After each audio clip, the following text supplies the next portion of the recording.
Hi, இப்போ வந்து ஒரு பழத்தை காட்ட போகிறோம். இந்த பழத்துக்கே ராணி அம்மா வர போகிறாங்க. அந்த ராணி அம்மா யாருன்னு பார்க்கலாம் வாங்க. இவங்க தான் இந்த ராணி அம்மா. பழத்துக்கே ராணி அம்மா இவங்க தான். ராஜா வந்து மாங்காய் பழம். இது வந்து ரொம்ப உடம்புக்கு நல்லது, விலை ஜாஸ்தி இது. ஆனால் இந்த சீசன் டைமில் கொஞ்சம் கம்மியாக இருக்கும். கேட்டு பார்த்துட்டு வாங்கி சாப்பிடுங்க. இது வந்து கேன்சர் தடுக்கக்கூடிய சக்தி இதுக்கு இருக்குது. இன்னொன்று பார்த்தீங்கன்னா வெயிட் லாஸும் இருக்குது. இதில் ஃபைபர் கண்டென்ட்டும் இருக்குது. இந்த பழம் வந்து இது பிரித்து காட்டுறேன். இது நான் எப்படி இருக்குதுன்னு பாருங்கள்.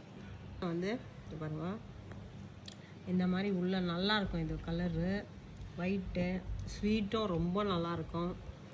நீங்களும் ட்ரை பண்ணி பாருங்கள். ட்ரை பண்ணி பார்த்து சாப்பிட்டு பார்த்துட்டு எப்படி இருக்குதுன்னு சொல்லுங்கள். இந்த பழம் வந்து ரொம்ப டேஸ்ட்டாக இருக்குது. ஏன்னா கிடைக்குதுல, இப்போ இது சீசன்னு நினைக்கிறேன், அதனால தான் இது நிறைய கிடைக்குது. பாருங்க, இந்த மாதிரி இருக்கும். இது உள்ள கொட்டை ஒன்று இருக்கும், ஆனால் அப்படியே சாப்பிட்லாம். இந்த தோலோடு ஏற்றுட்டு ட்ரை பண்ணி பாருங்கள் நீங்களும். நெக்ஸ்ட் வீடியோவில் சந்திக்கலாம். பாய்.